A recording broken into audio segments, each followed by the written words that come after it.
Welcome to Revolution Parts, the future of parts e-commerce here at the Fixed Ops Roundtable.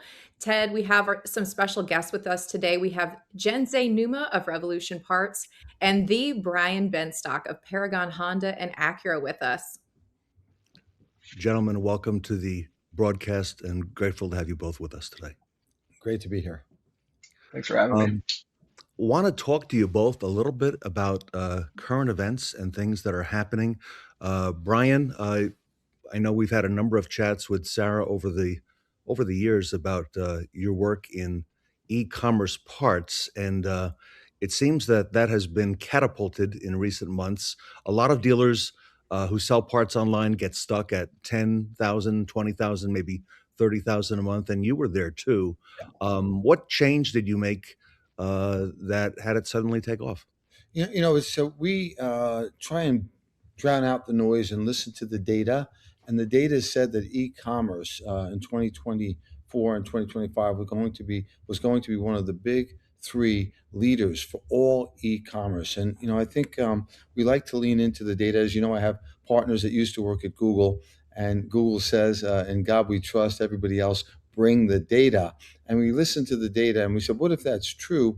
And I happened to be hosting a presentation where that slide that showed that data was there, and Jensei's CEO happened to be in the audience, and we got to talking, and we later on got to expand that, turning those insights into action, and I think that's really was eye-opening for me. Incredibly exciting pieces. And Jensei, when you first started working with Brian's team, what were the biggest gaps that you saw and where did you focus first? So I wouldn't really say a gap. I'd more say an opportunity, right? And the reason why I throw that out that way is because really we focus on mindset first, which is top-down alignment internally. I feel like a lot of times, dealerships want to grow e-commerce, but it's maybe the head wants to grow, but then the body doesn't, right? And since we're working with the parts department, I took some time and to get to know the team. Brian has a great team at Paragon. But the biggest thing was support all the way from Brian all the way down to the general general manager, all the way down to the parts manager. And the thing is the parts manager too, because one of the things you can make a decision for a parts manager, but it doesn't mean a parts manager has buy-in and what's going on. Now these guys, we're like best friends is what it feels like. We're messaging all the time. We're having conversation, what's going on. But I think that's a big thing is like, you can make a decision for a department, but if you don't have buy-in all the way through, and Brian, the way that he leads, when he makes a decision, everyone's backing him internally. And that was a huge factor. So that was number one. And then number two was started to create the strategy for what direction we need to go in so we don't have to go through any pitfalls. You're always going to have pitfalls that pop up, but whenever you're in the e-commerce game, there's certain paths that you could take, especially with the Revolution platform, to get where we need to quickly. Brian, what was different about Revolution than what you were doing prior? Jensei. I call him Jensei the sensei. It's when you get around people that know what they're doing, that have climbed the climb, it makes your climb that much easier and that much faster. Now, I shouldn't say easier, but when you're dealing with somebody with that experience, that knowledge, we instantly gel with him. We instantly put him on, made him a part of our team. Our parts manager, he's just added another 20 years to his longevity at the dealership. He is so excited. Paul is so engaged in what he's doing, and so is the team. And other things, other misconceptions. The notion that AI is going to replace people. No, just the opposite. We're expanding people in the parts department as we're using AI to drive online parts sales. And it's pretty amazing. My phone gets pinged probably every 5 minutes, 10 minutes with another parts order. And so it's really exciting. I think getting around people that can give you the insight. Years ago it was Dale Pollock that taught me how to see, and now in the parts department, it's just the same epiphany that I've had with Jensei. Jensei came in and said, "Here, this is simple. We can really expand this." And I think we set a pretty ambitious goal with him, and he didn't say, "No, calm down." He said, "No, I think we can do that. We'll get you there." And sure enough, I think we already hit, or this month we're going to hit the first target, and that's in only 4 months of doing business together. So that's really exciting. Brian, if you don't mind, approximately, what were you doing before and what are you doing today? Here we are in the middle of May, second quarter. Well, what you talked about, the average dealer doing to $30,000 a month in business. I'd say we were in the average bucket, and we thought it was great. We thought it was gravy because it was about $30,000 a month, and we bumped up the advertising a little bit. We went from 30,000 a month to 500,000 a month. That was a short-term goal, and again, we may miss it by 10,000 this month. It's right there, and the longer-term goal is to be doing $1 million a month in online parts. Why not us? Of course, us. I mean, people expect leadership from us, and it's about time we start delivering it in the parts department. And those guys are awake, and that's kind of exciting to see the fixed ops guys as excited as the variable ops guys. That's a big win for Paragon. You mentioned you see the parts manager more than ever before. Yeah, we had to put a Navi in his car so he could find the showroom. But now he's here all the time. He's super excited and engaged. His team is engaged. They can't, you don't know what you don't know. And now we know. And now that we know, we can't go back. And I think we've got some really large plans for Jensei and the team here to expand well beyond the numbers that we're talking about today. Brian, another exciting thing that you've really pioneered with this, again, this entire strategy that you've been implementing. You mentioned that a lot of focus in dealerships tends to be on the variable side, and I feel like that's also true when it comes to marketing. But with Revolution Parts, when you're seeing a 14-to-1 return on your ad spend, how does that change the way that you think about putting money into marketing? Well, it's a no-brainer, right? And Jen said we tripled our advertising spend. And it's funny, in the parts department, tripling, you can go from 2,000 to 6,000. So when he said, I'm recommending we triple it, we gave him no pushback. And you could speak to that yourself. No pushback, because it was the scale compared to the large variable advertising budget we have seemed to make sense. And I think, that chicken or the egg concept, I think you've got to spend the money to make the money. You've got to make the investment and see if it's there. And, as we see that business growing, we're going to continue to support it until it doesn't make sense. And so how high is high? I don't know, but we're going to find out. And Jen say, this didn't take a year. This moved pretty fast. What helps a dealer go from getting started to seeing real results quickly?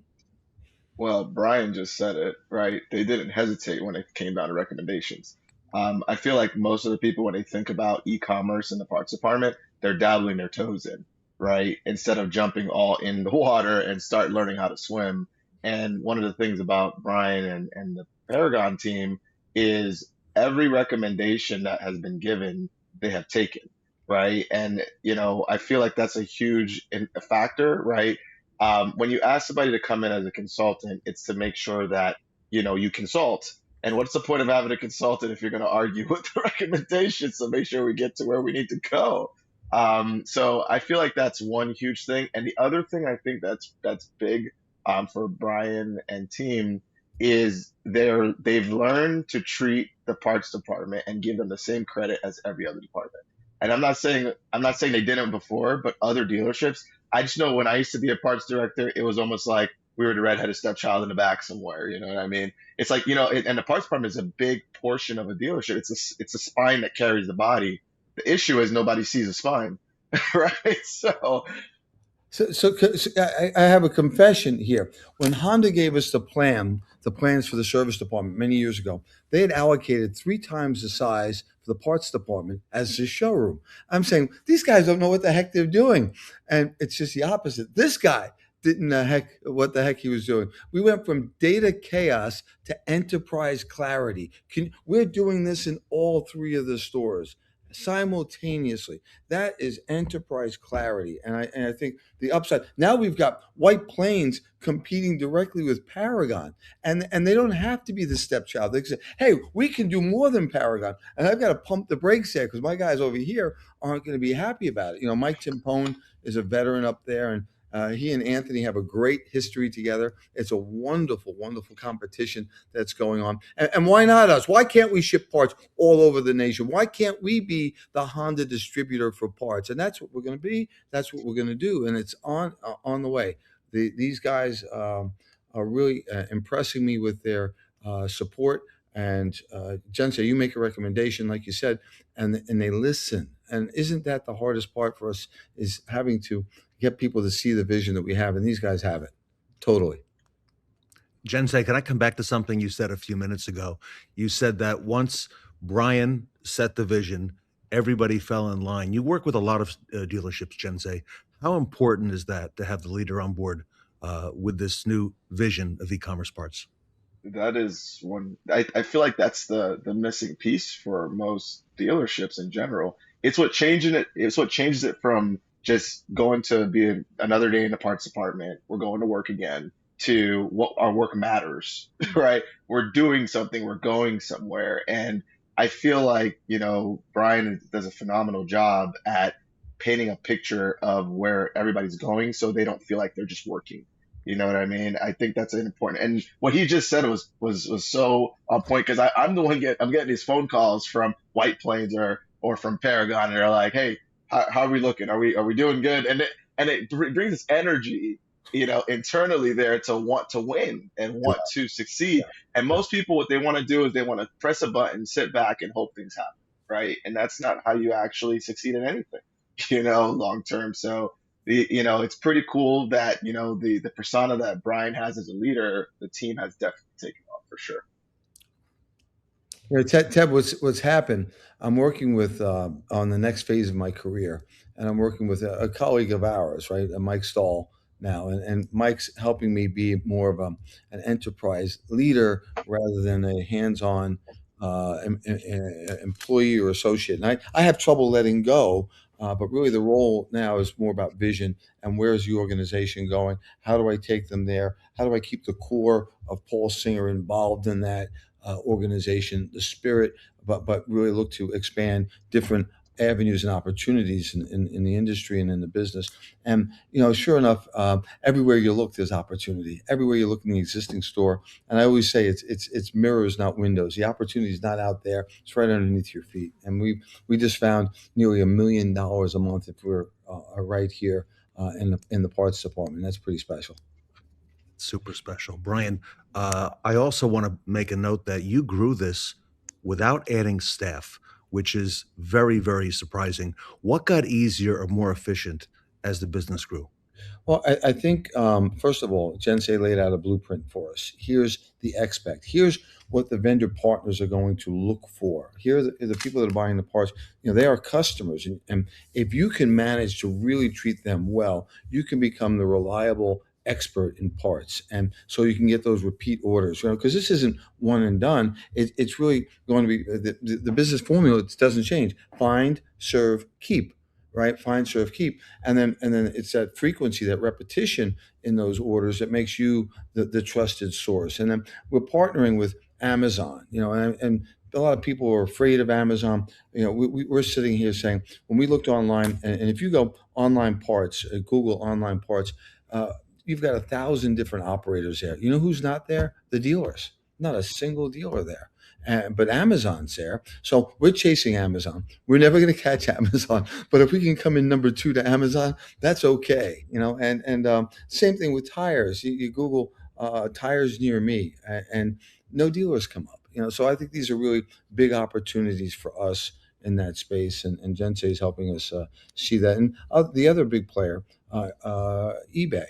These are incredible platforms that we were just dabbling in, and you've got to fish where the fish are, and the fish are on Amazon, the fish are on eBay looking for parts. They're on Google, and again, I think as a dealer, it was a blind spot for me, a scotoma that I just didn't see. I didn't know it was there, but now we can't unsee it. So we're chasing it. We even bought a big Rivian truck, an Amazon Rivian truck that we're wrapping, and it's going to be really cool. And why not imitate what these guys do? Why not be open 24 hours? Why not serve your customers 24 hours of the day? Bring it to them, make it easy. I think these are things that we've tried to adopt in every aspect of the business that we're in, and it's really working out for us here in parts. Genze, this really is the future of parts e-commerce. 100%, because one of the things is that the customers are changing, right? There's different expectations that's happened, especially since COVID, right? There's a whole now people will pay more to get a cheeseburger to their door than ever because they don't want to leave their house. You So must you must know my daughter. She'll pay $9 delivery fee for a $6 hamburger.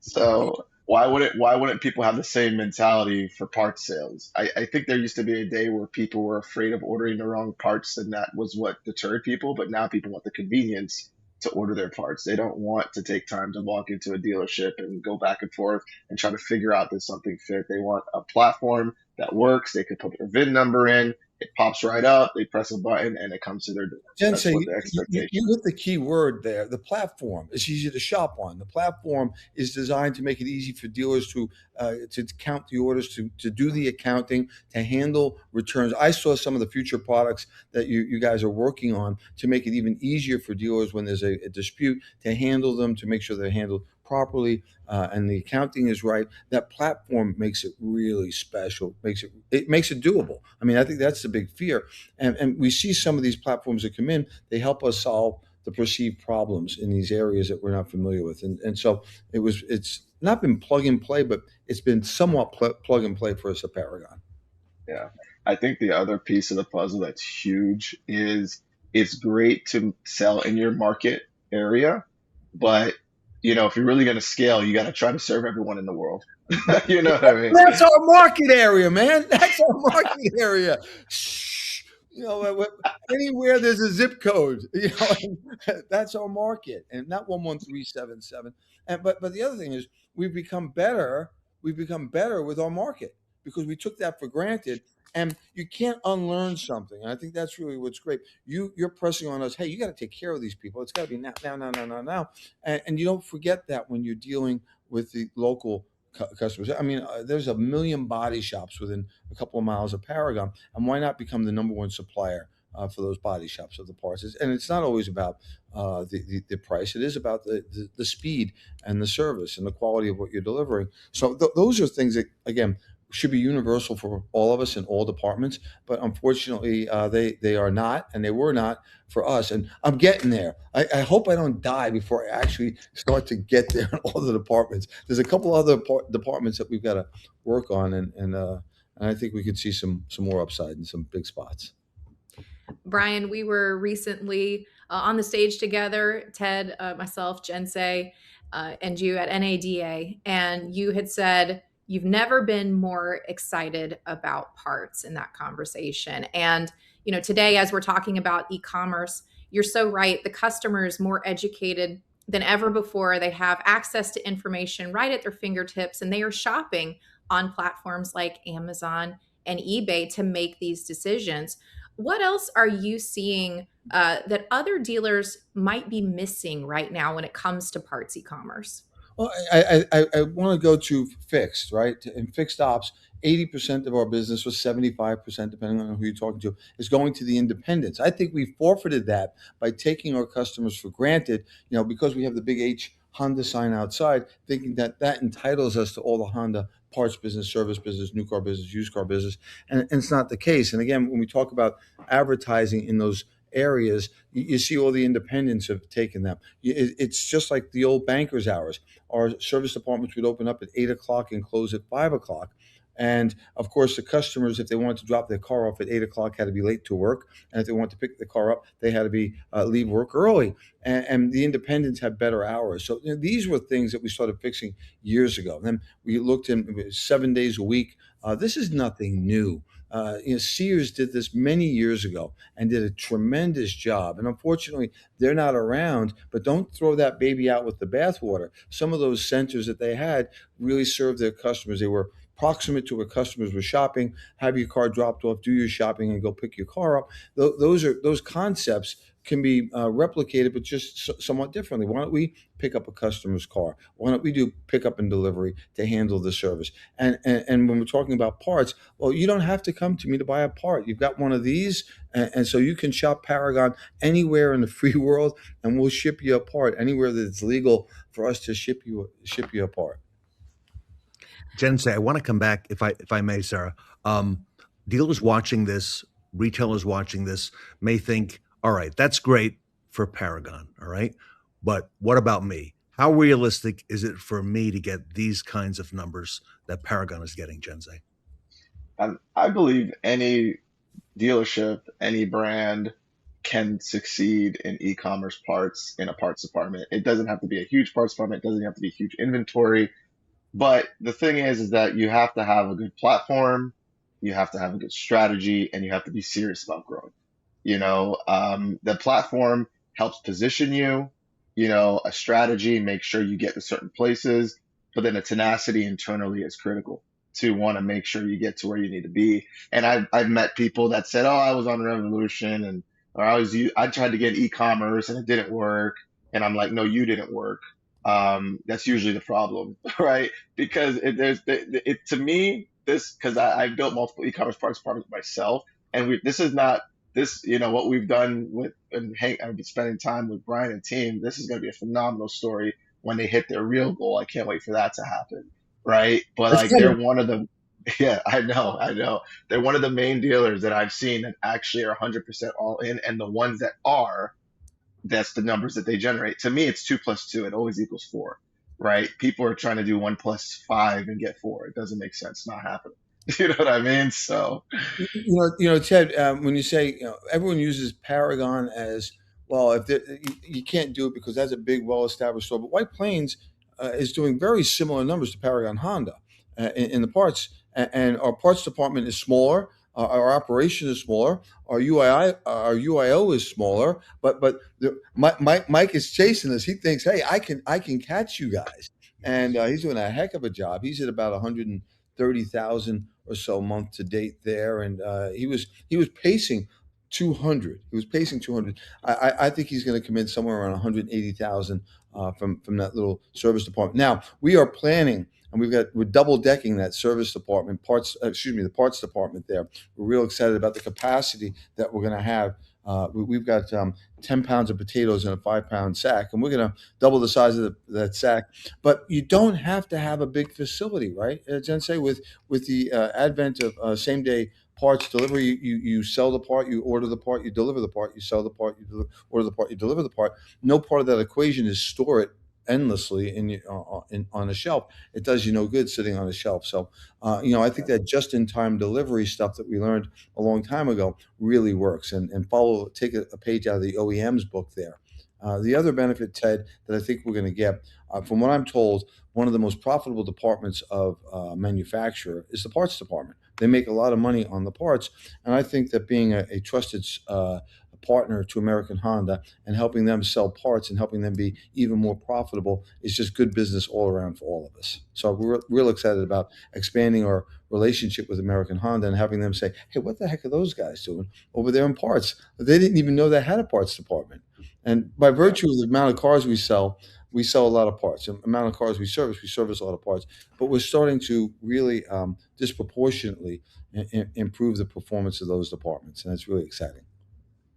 yeah. Jensei, when I first heard the ambitious goals that Brian had a few months ago when the numbers were smaller, okay, and he said, we're going to get to 500,000. He's there already. We're going to get to 1 million. Jensei, how big could this become? How many of those Rivian vans is Brian likely going to need by the time this thing, starts reaching, critical mass? I would say whatever it takes. You know what I mean? Like, I mean, I've been thinking through this whole conversation about one last point, and it for me, and this is why I'm so excited about Brian and team, because they understand it from the beginning. They've understood it.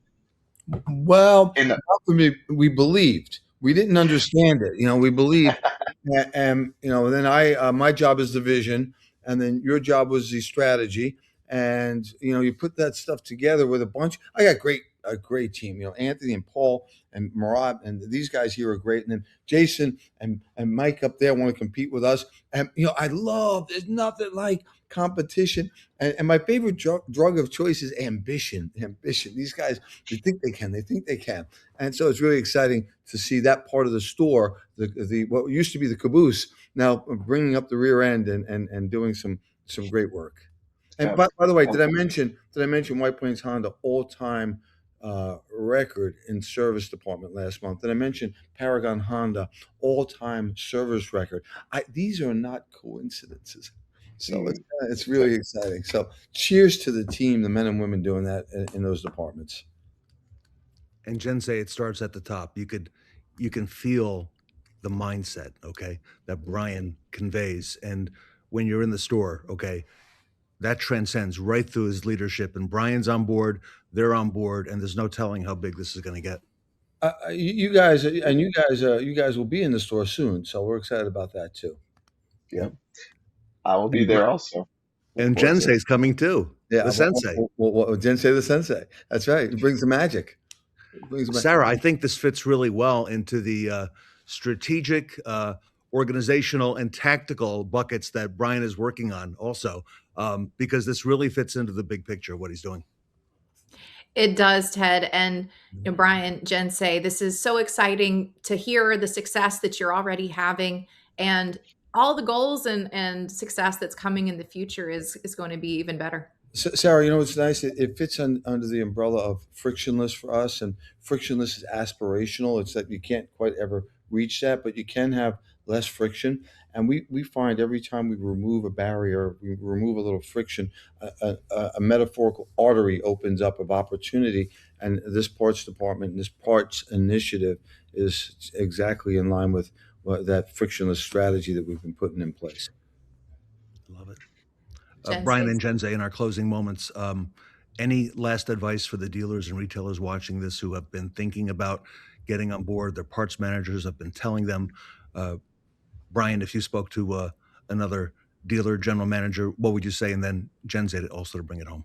Well, I think you don't know what you don't know. And the parts departments are not being optimized in our organization. I can't speak to other organizations. I know a lot of people that came up through the parts divisions do a better job and have done historically a better job than us. But once we see the light, we break for it. And I think you don't know what you don't know. Listen to somebody like Jensei. Get yourself on a platform like Revolution Parts and see what you can do there. Just stay out of our market with Honda Parts, please. The last thing I'll say is, when you think about most dealerships in the country, they understand e-commerce sales for the sales department. They typically have a website to sell cars. There's typically some sort of online platform for service. It just makes sense to have the same thing for parts. It just makes, I don't think it's very rare you find a dealership that doesn't have a website today. But usually the parts link is like broken or it doesn't exist. So it just makes sense, Sarah, great news for the industry. Such incredible news, Ted. And to learn more, revolutionparts.com is where you can inquire. And again, Ted, this is so exciting. The future of parts e-commerce and the billion-dollar industry that's available for dealerships. Great. Thanks to Brian Benstock. Multi-billion-dollar industry. That's right. Thank you. Brian Benstock, everybody, and Jensei Numa here with us today at Revolution Parts.